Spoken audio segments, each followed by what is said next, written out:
Well, good morning, everyone. Got to remember to look in the camera, so see you.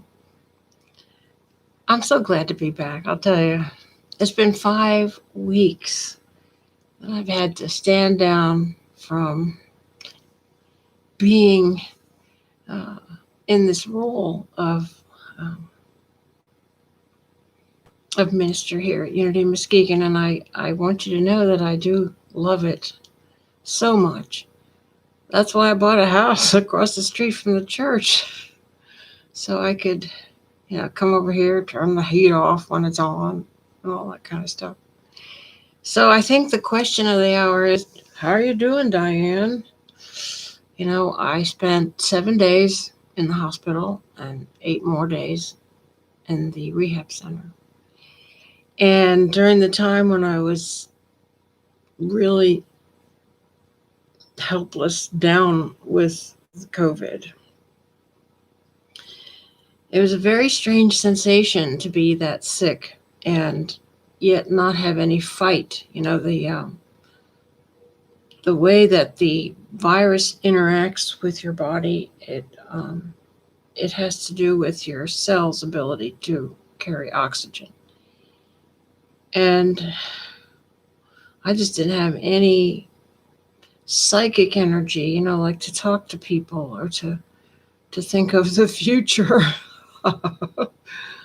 All I could do was just like kind of give up and just sleep through it. In fact, when I got to the hospital, I said to the nurse, I was thinking if you could put me in a morphine induced haze just till I get over this, it might work out better. And she said, that's what we do in the ICU with people who are on a breathing machine. They do that. But I wasn't that bad off. I maintained my ability to breathe and oxygenate, but all I could do was just say, I feel horrible. I feel horrible. And I'd go back to sleep. So it did turn around, and the symptoms started to let up. The fever, the aches, the nausea, the um, inability to focus. I'm still not back to full strength yet. Like after I do this live stream, I'll have to go home and take a nap for a couple hours. But all of you have been so encouraging to me during this dark time. I must say, the love that was poured out to me was so, it touched my heart. It filled my heart. It filled my entire being with hope and encouragement and the feeling of really being valued. So I do thank you for that. I do thank you for that. And I didn't prepare a lot of irrational thoughts for today because I just wanted to be with you. I just wanted to share with you how I feel about being alive and being in this moment in the world and being in a position of spiritual leadership in a church that has endless possibilities. Because I'll tell you guys, when I was sick, the thought of coming back to a world that's on its way to self-destruct was not acceptable. It was unbearable. It was like, I can't live that way anymore.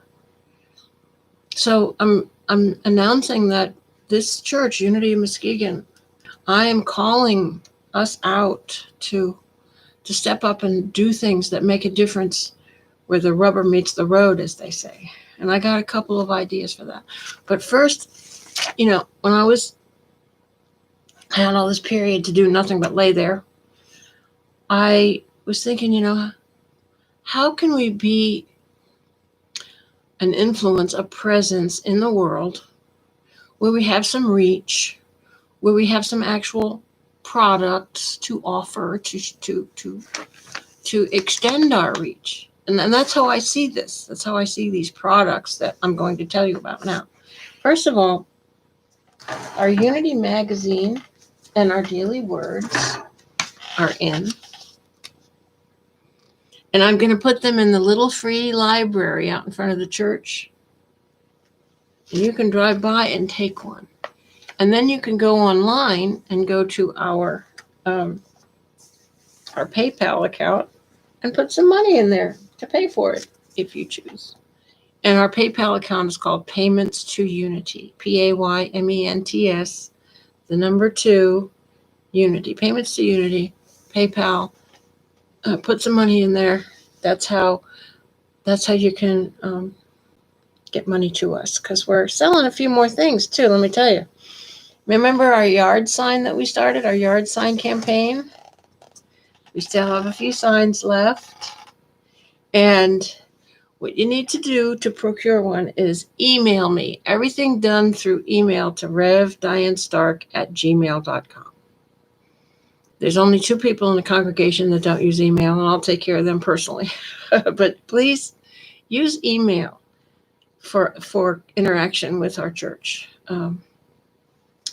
I wanted to send my sister, who lives in Connecticut, one of our signs, and I realized that if you actually put the sign holder in one of those padded envelopes with the sign, it protects the sign from bending. So that's a $6.50 investment in a gift that would be I think, most welcome by anyone. A Christmas gift, a Thanksgiving gift, any kind of gift. I'm going to send one to my sister.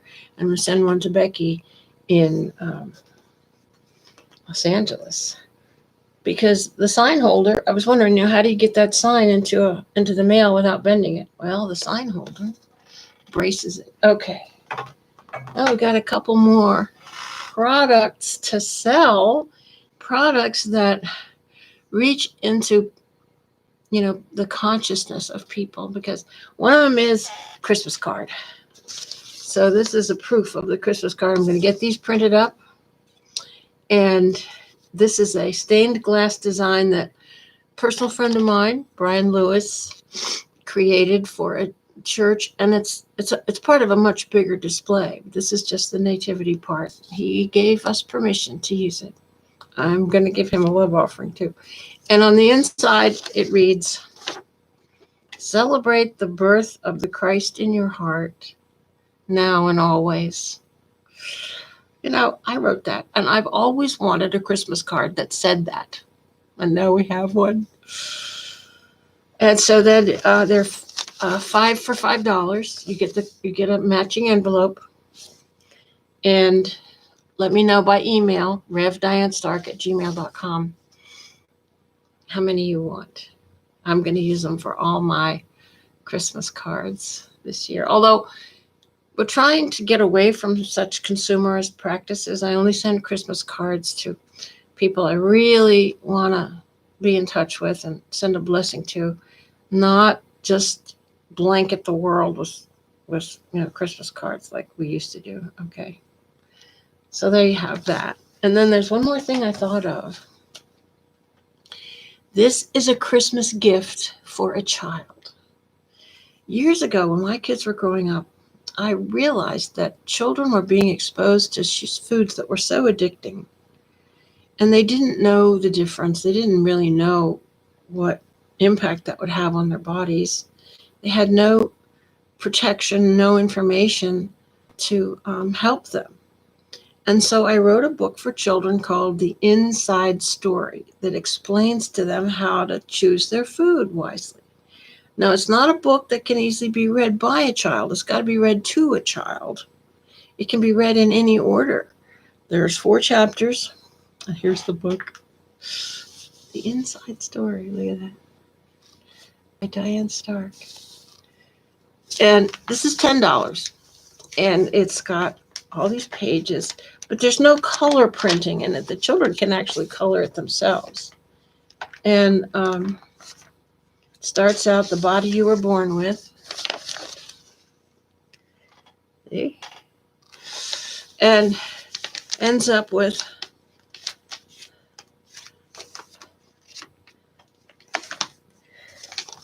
maybe that's what it means to live happily ever after. So I want to make this available as a Christmas gift for our congregants, our network of people, to obtain, to purchase. Send me an email. Let me know if you want one and how many.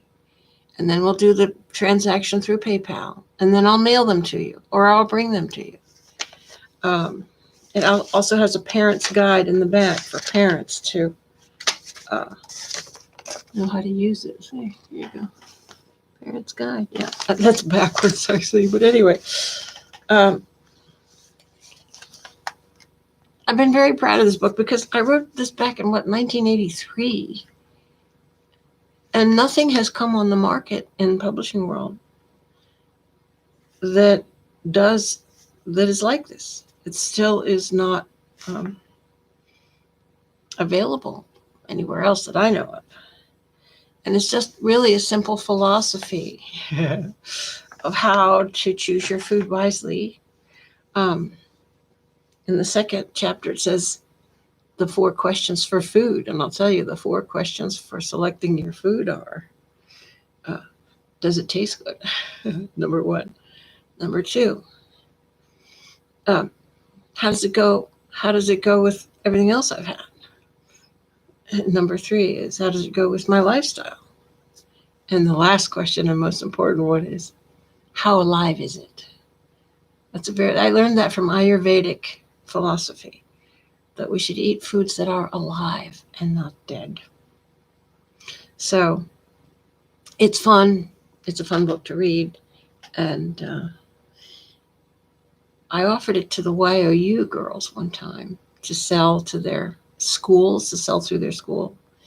And what happened was that they read it and they got so much good out of it that they all stopped eating junk food and lost weight. But they didn't want to sell it. Selling things is kind of a drag. So anyway,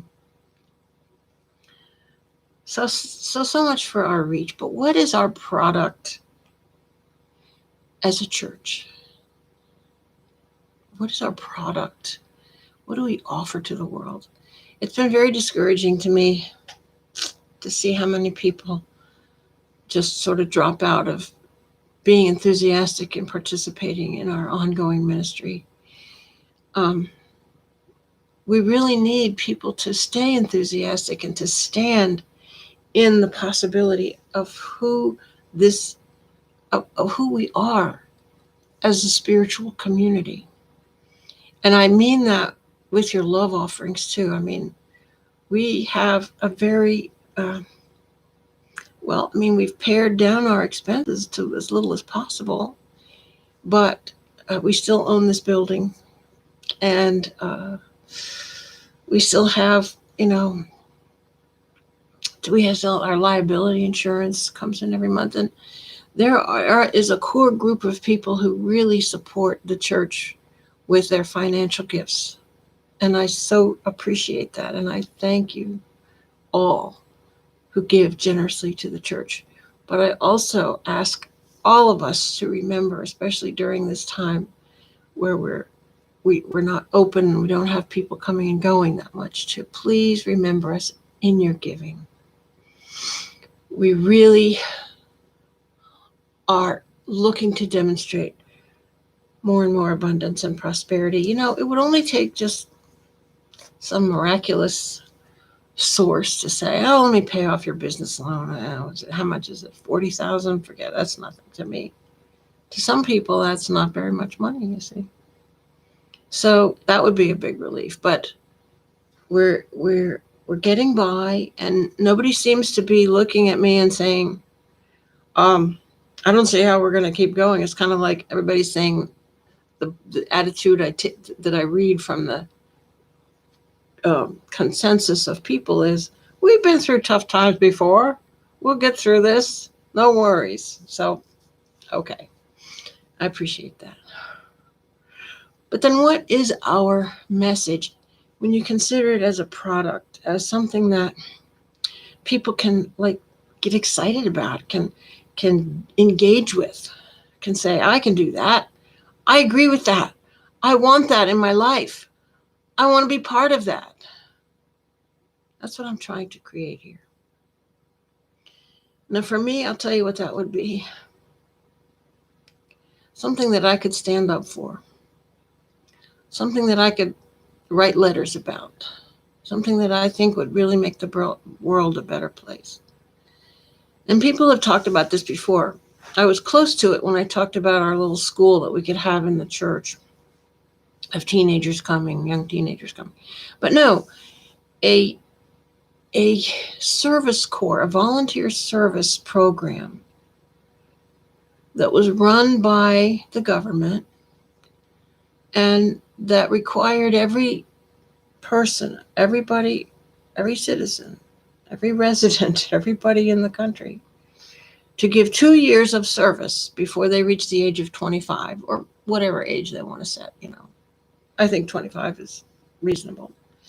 Before things set in like girls get pregnant and you have to make a commitment to a career or whatever, go to professional school. 2 years of volunteer service for every person, every boy and girl, every male and female in the country. And they're sent all over the world. And it would be ideal if all the countries of the world did this cooperatively together, because think of that story of the Peace Child, where two primitive tribes were always warring with each other. And so they decided to each give the other tribe a baby. And once they placed one of their own children in the other tribe, they stopped fighting because they didn't want to hurt their own child. Similarly, that could be the whole world doing that, sending young people hither and yon, and the young people would get a broader vision and a more sophisticated understanding of the world situation. And there would be free help available to businesses that were shorthanded, farmers who needed help, mothers who needed help, all over the country, all over the world, everywhere. The endeavors of people who could use an extra hand would be supplied that, and the young people would have a feeling of being needed and have an idea of what their worth is. I think there are so many problems, social problems, that would be helped by this. Like I got depression, depression from feeling a lack of identity, a lack of meaning. It would address unhealthy relationships because it would take people away from just being dependent on some other person to give your life momentum. It would be a wonderful diversion from drug use. It would just give so much more space and experience and stimulation to young people's lives. It would increase perspective and give more mature attitudes. And as time wore on, I can imagine that it would affect the education system. Like, there would be conversation about, like, well, when you do your volunteer service, what do you want to work on? You want to work on agriculture? Well, then maybe you want to take some courses in high school about biology and animal husbandry or geography, or all that kind of thing that feeds into agriculture. Or maybe you want to work in automotive or engineering care. Maybe you'd take more courses in that area, whatever, childcare or psychology. It might start to streamline the education offerings to prepare them for the volunteer service, so that after that, you have even more skill and expertise to proceed in whatever is your chosen career path, you see. I know Marianne Williamson would love this idea. In fact, she may have already presented it. I don't know. I haven't seen all of her blogs, but I just love listening to her talk. She really has so much ability. She has such a great ability to articulate what we're up against. Short-term profits of corporate interests controlling our public policy. Yeah. So there's another couple of things that I really care about that I would like to invite us as a powerful group of people with voice, with vision, with commitment, with a passion for justice, with a big heart, to see what's going on here and stand up against it. Like one thing is the where is it? um, Packaging problem. You know,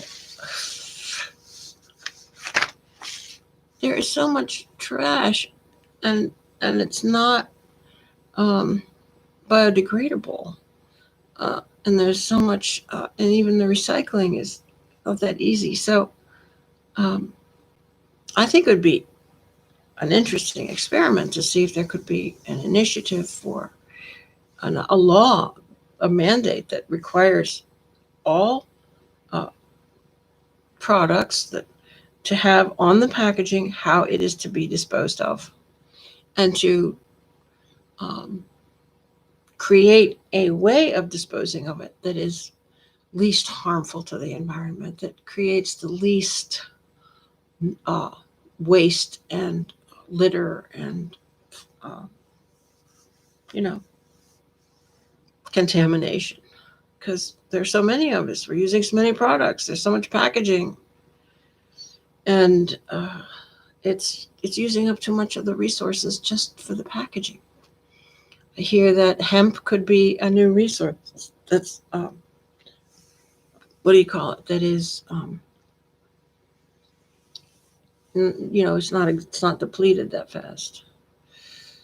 Then also another thing that I think could be easily addressed is the harvesting of water. Jared Diamond, if you haven't listened to any of his videos, he's such a brilliant man. He wrote a book called Guns, Germs, and Steel about 20 years ago that was so that was so influential. Colleges across the country started to require their incoming freshmen to read that book. It became standard practice for almost all the universities.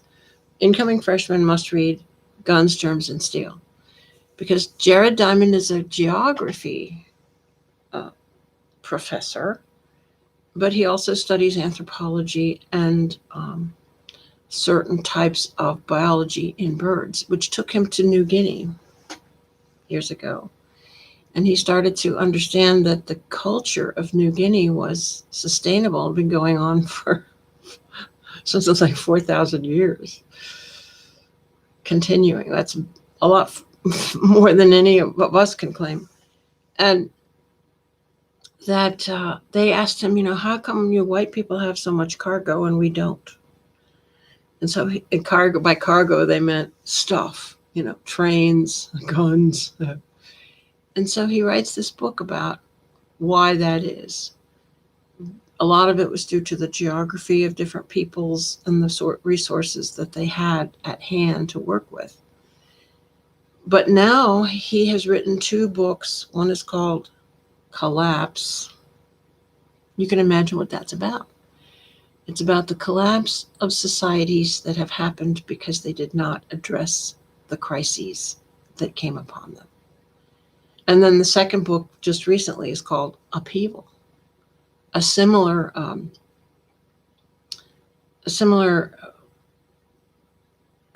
area, a similar subject matter in it, but it addresses how to recover from crises. And when you recover, whether you recover as a society, whether you recover and continue to survive, or whether you are destroyed by the upheaval. So he, in one of his interviews, he says the remarkable statement. He says, 200 years from now, people will be looking at us and saying, why weren't they doing something about climate change? Why were they still discussing whether it was real or not? Wasn't it obvious? You ought to listen to that interview. It's called Jared Diamond on our four things that could destroy society. It's a Skavlan interview. Skavlan. I think he's a Swedish interviewer. So one of the things that Jared Diamond points out that we are not consuming sustainably is water. Unless we figure out a way to desalinize ocean water. So to be conscious of how to proceed as a society, and you are a citizen, you can write your congressman, you can talk to civic organizations, you can do a blog, you can put things on Facebook, you can call for greater integrity in all of the areas that we're facing. I got to tell you, when I was sick, I could not think of coming back to a world destined to self-destruct. And that's what I saw. So I'm willing to join hands. That's why my motto is into the future, hand in hand. Are we gonna just are we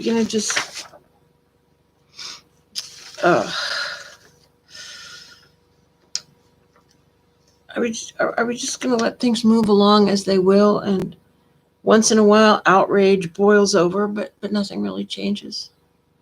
Are we gonna just bask in our spirituality and the wonders of becoming more whole and more loving? Or are we going to put our spirituality into practice in our lives? That's what I'm asking for. That's what would matter to me. That's what would make being a minister vibrant and real. So today, I say, what is our message? It has progressed from understanding that we are one in unity to taking action so that our unity may be established in the world. You are invited, you are encouraged, you are pressed to make a journey for yourself that takes you into compassion, into fuller self-expression, into connection with your fellow man, your fellow humans. Let us pray. In the fullness of expanded consciousness, we are filled. We are made new. We are together in the Spirit.